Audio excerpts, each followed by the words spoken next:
Although it's somewhat difficult to tell, it certainly seems like a lot of the prosecution's witnesses are telling stories that make a lot of sense under the defense view of the evidence. I'm not saying that's true, but I'm saying stay tuned. Let's take a listen to a couple.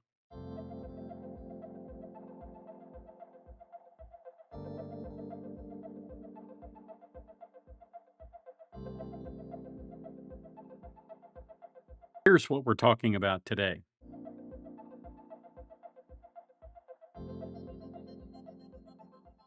Okay, as you probably saw, I've re-engineered the introductory sequence here. And I want to tell a couple of things up front because I think this is so important. This is something I learned completely by accident and then followed up and did some research on it. So I'm going to open it up and share it with you because I think people need to know. First of all, when there is an exceedingly long intro, my understanding is people's interest in the topic just goes right out the window. So to prevent that, I have tried to shorten this. I put in a disclaimer without me reading it. I've cut it way down in terms of time. And the rest of it is, again, more or less visual title. I did that again because I really can't stand to watch a video on somebody else's channel and watch 15 minutes of isolated instances of them talking to other people with things moving through the frame and all that. It doesn't make a lot of sense to me. Just say what you want to say, right? So I've done some changes to this. I'd really love feedback on whether you like it or whether you'd like me to go back to the old one because I did save the old one just in case somebody didn't like this. With that said, here are a couple of tips. If somebody starts a long intro and you don't want to watch it, if you tap on the right side of your iPad, of the iPad screen, if you're holding it in landscape and you tap on the right side, it'll jump forward 10 seconds. And if it's a 60-second intro, you can tap 6 times and it will move 60 seconds and you're done with the intro. I do that a lot in podcasts and particularly podcasts that have long commercials built into them. And then the other thing you can do is if you watch this on a computer, usually your right arrow key will take you 5 to 10 seconds ahead, and the left arrow key will take you 5 to 10 seconds back. And so if you miss something, that's a good way to go back. Whoa, what did he say? And hit that left arrow. At any rate, I thought those tips might be helpful. Now, on to the topic at hand, which is this first witness the other day in the Mindy Kasota's case, who was a friend of the victim. And it's interesting to hear her talk about what I think is one of the key issues in the case is whether or not there was a real threat of violence from some known or unknown group of people. Let's watch. I'm going to show you a photograph. States number 2.2. And ask if you're familiar with something depicted in that photograph. Hi. How do you know that person? That's my friend Mindy. We met in youth when I was in school. What's Mindy's name? Kasota. Does this photo fairly and accurately depict? Yes, it does. I think sometimes prosecutors develop this tunnel vision that says, I have to use something, I have to show the person on the stand something just to kind of capture their attention and make sure they stay focused. He obviously doesn't need this woman to introduce this photograph. And I'm not sure why he's doing that because she's already testified that she knows Mindy. The photograph really is kind of irrelevant. But I suppose in some ways this is a way to buttress her idea that, she's a close friend of Mindy's. When did you get married? I have been married twice. My first marriage was in 2010 in Louisiana. And did Mindy attend that wedding? She did come in for that wedding. Are you familiar with the person to whom she married? Yes, I The did. person's name. Notice. How many times did you meet the person? I only actually met him time because we were supposed to go to the wedding, and it was this weekend as Hurricane Matthew, Savannah, and so we're unable. So you planned to attend her wedding, but couldn't. Mm-hmm. Wedding. That would have been in October. think it was, oh gosh, when did Matthew hit? October of 2016. Would you recognize Nick Kasota if you saw him? Yes, I would. Do you see him in the courtroom? I do. Would you please point to that? And Your Honor, if you'll let the record please identify the defendants. It does. Everybody who is a witness for the prosecution has to do the whole identify the defendant kind of thing, as if somehow somebody snuck in here and now we've got Bozo sitting in the chair in the on the defense side. But it is one of those things that I think is historical. It's not really necessary after you've had one witness identify him as the defendant. Okay, why go through all of this? That has never made a whole lot of sense to me, at least not from a standpoint of moving a trial along and respecting the jury's time. Now, I want to point out something that's unfortunate, but that seems to be a problem with the audio and the video here, is that the feed from the court seems to have glitches in it from certain periods of time where instead of hearing the entire answer, it will glitch for about a second. And instead of sometime, what you'll get is, I heard from him time. And I can't seem to sync this back up so that the mouths and the audio are synced, because as soon as I sync it up at one end, it's unsynced down at the other, and it's because of these continual glitches that happen. If I could fix it, I would, but you'll have to just bear with me here. Did Mindy and the defendant ever have occasion to visit you here in Savannah? One time, I believe they were visiting. They had family that lived in Hilton Head area, and so they were close to and popped in the summertime. Now you described that your friendship became closer as the friendship developed over time. Is that fair to say? Yes, sir. Would the two of you talk about important personal matters? All the time. Yes. And each consider the other as a good and close personal friend? Yes, correct. Would you share your deepest feelings with each other? We would. When Mindy was no longer in your immediate presence and you would have to communicate long distance, how would you typically communicate with her? Well, there's two different times where we were in long distance with each other. So after I moved away from Savannah, when she moved there in college, we text or call occasionally. After she married, we would text or call, but then there came a point where we were only allowed to communicate on Signal app. What did Mindy share with you about why it was important to communicate that way?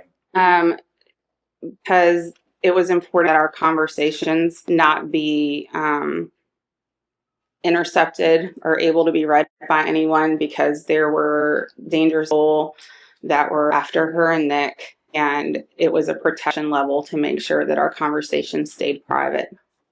So as I observed, this tends to buttress the defense's argument that Mindy and Mr. Kasota were in jeopardy from some known or unknown group of third persons who wanted to do them harm. And of course, that's their alternate theory in this case. You know, it wasn't him, it wasn't me, it was some guy behind a tree. And that is one of those things that, unfortunately, particularly in a case where something so grotesque has happened, it's almost like, well, I'll put it to you this way. If indeed this was a planned first-degree murder by Nicholas Kasota, then part of the reason for doing all of the things that were done afterwards might be to sell this idea that it was some bloodthirsty bunch of terrorists who did it. And in that regard, it might be the most cunning use of distraction that I have ever seen. Now, maybe the jury will buy into that, maybe they won't, but either way, I think it's a pretty interesting way to look at this, and the fact that the prosecution keeps bringing this up is really something that disturbs me a little bit, although he did later on get into something that was a bit more important. Let's watch. Did she tell you about the anticipation of receiving a large amount of money? Yes, she said that Nick was involved in some sort of software development and that when it sold, it was going to be for a large sum of money. And it was life-changing money, like money that she could not wait to do good with.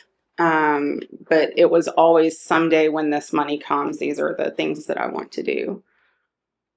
Did she mention to you anything about a security team?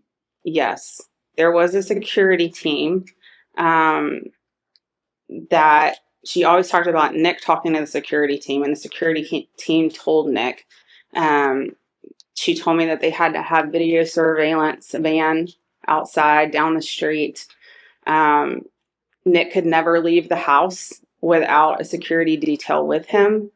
They had to have, there were often meetings with the security team to just talk about their safety and what the protocols were. Importantly, it seems that Mindy only derived information about the security team from Nick.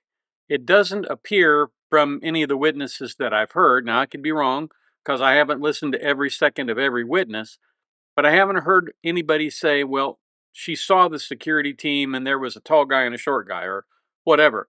She was never able to describe the security team to anybody, principally because she learned about the security team from Nick.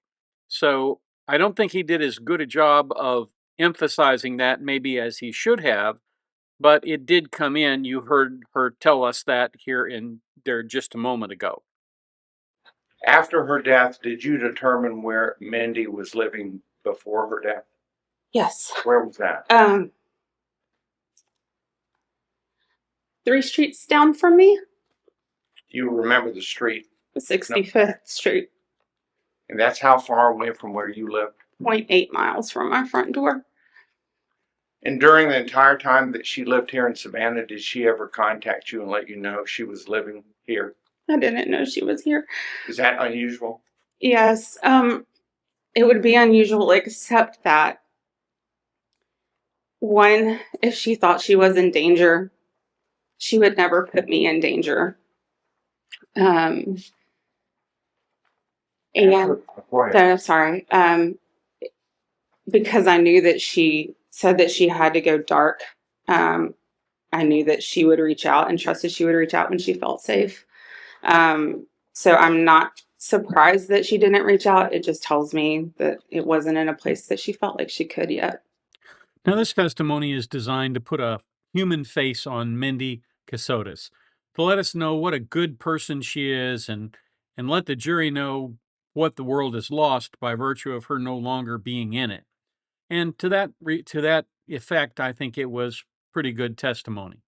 The cross-examination next essentially just underscores all the things she talked about on her direct exam, with emphasis, of course, on the fact that Mindy thought her life was in danger. Good morning, Ms. Paddock. I'm Doug Weinstein. I represent Nick Kasota in this case. Mindy insisted to you that you use the Signal app to communicate with her, correct? Correct.